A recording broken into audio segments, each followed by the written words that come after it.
por edhe nga ato persona të cilët deri pak më parë ose në disa zgjedhje nuk kanë patur një interes që të bashin palë e procesit të votimeve. Partia Demokratike prej 12 vitesh është në opozit, zonja Bardeli, kështu që ku do ta fokusoni ju konkretisht fushatën tuaj, ku do të orientoni në mënyrë që të merrni votat jo vetëm të elektoratit të djathtë, por të gjithë qytetarëve shkodran? Ne tashmë vim me një ofertë konkrete, me një plan konkret, me një program konkret të Partisë Demokratike. Ju pak më parë treguat aty edhe një sinkron të kryetarit të Partisë Demokratike, profesor Dr. Sali Berishës, i cili çdo ditë po shpalos për qytetarët shqiptar programin e Partisë Demokratike. Ne vim me një paketë emergjence, një ofertë e cila ka buru nga vetë tryezat dhe familjet e shqiptarve. Ne vim si aleat, krah për krah me qytetarët e Shqipërisë, të cilët kërkojnë që ky vend të bëhet dhe të ketë një zhvillim jo vetëm ekonomik, por edhe social, por edhe një riaktësim. Në qytetin e Shkodrës, për fat të keq, kemi një shpopullim të rinisë dhe të familjeve të rinja shqiptare. Kështu që është një emergjencë dhe kombëtare kjo pikë.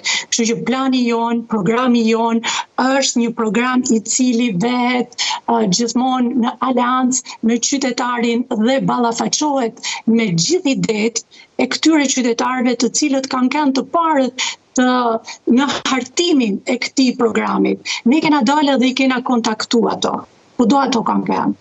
Dhe në kanë pru probleme të ndryshme, të cilat i kena diskutu hallet e ndryshme të tyre edhe në seancat parlamentare. Dhe ishtë të ndër 2-3 problemet kryesore që kanë shkodranët sot? Për qytetarët e Shqipërisë që e hartune në bashkëpunim me Partinë Demokratike këtë program elektoral.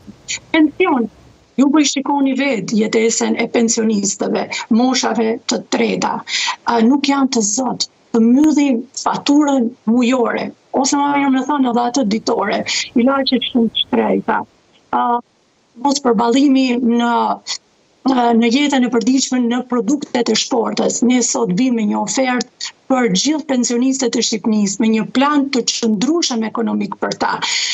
Çdo pension në Shqipëri nuk do të jetë nën 200 euro dhe patjetër që do të ketë 2 pensione shtesë në fund të çdo viti për të rimbursuar TVSH-n e shportës, e produkteve të shportës, pra, e ushqimeve të shportës, ata bazike. Do të kena një plan strategjik për bizneset. Vetëm në qytetin e Shkodrës, sipas statistikave të fundit, janë mbyll 220 biznese. Flas këtu për bizneset familjare apo bizneset të mesme.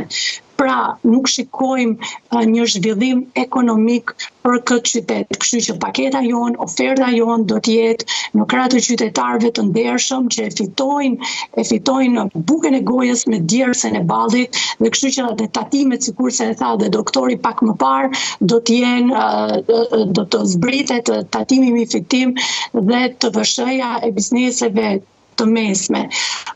Gjithashtu do të ketë edhe politika sociale dhe ekonomike ndihmuese për sa i përket të rinjve, të cilët kërkojnë që të zhvillojnë tokën e tyre, trashëgiminë e tyre në vendin e tyre dhe ta fitojnë këtë punën e tyre, pra me punë të drejtë dhe të ndershme. Do të japim edhe atyre një ndihmesë me subvencionet në bujqësi, në blegturi.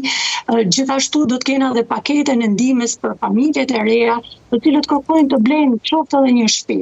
Pra, janë shumë oferta të cilat vijnë në aleancë dhe në krah të qytetarëve, jo vetëm të Shkodrës, por edhe të gjithë Shqipërisë. Programi i riaktësimit është një program i cili zgjon në vëmendje interesin e çdo biznesmeni të huaj. Mos të harrojmë këtu që jo vetëm veriu i Shqipërisë, por edhe gjithë Shqipëria nuk po thret investitor të huaj për të zhvilluar bizneset, sepse klima që paraqit ngjitet sot gjithë ky korrupsion në këtë qeveri, gjithë kjo kriminalitet, nuk e lejon, nuk është një klimë e favorshme në interes të bizneseve të ndershme. Kështu që ne do t'i garantojmë atyre një klimë të favorshme ekonomike për zhvillimin e bizneseve të tyre edhe këtu brenda territoreve tona. Zonja Bardel, ju thatë pak më herët që fryma ekziston, entuziazmi dhe këtë ju evidentoni në takimet elektorale që po zhvilloni. 2 vite më parë ju e humbët Bashkinë e Shkodrës. Kështu që sa besoni këtë herë që kjo frymë do të përkthehet në vot për Partinë Demokratike? Brun, një korrigjim të vogël.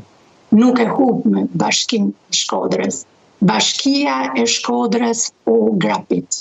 Sot, jo vetëm kombëtarisht, por edhe ndërkombëtarisht, dihet me zë dhe me figurë se si kryetari i bashkisë të grabitur Benet Beci ka dalë me SMS që shpërdoron fondet publike. Tashmë kjo është një fakt i dëshmuar edhe nga organet e prokurorisë. Kështu që kjo bashki do t'i kthehet shumë shpejt qytetarëve të Shkodrës.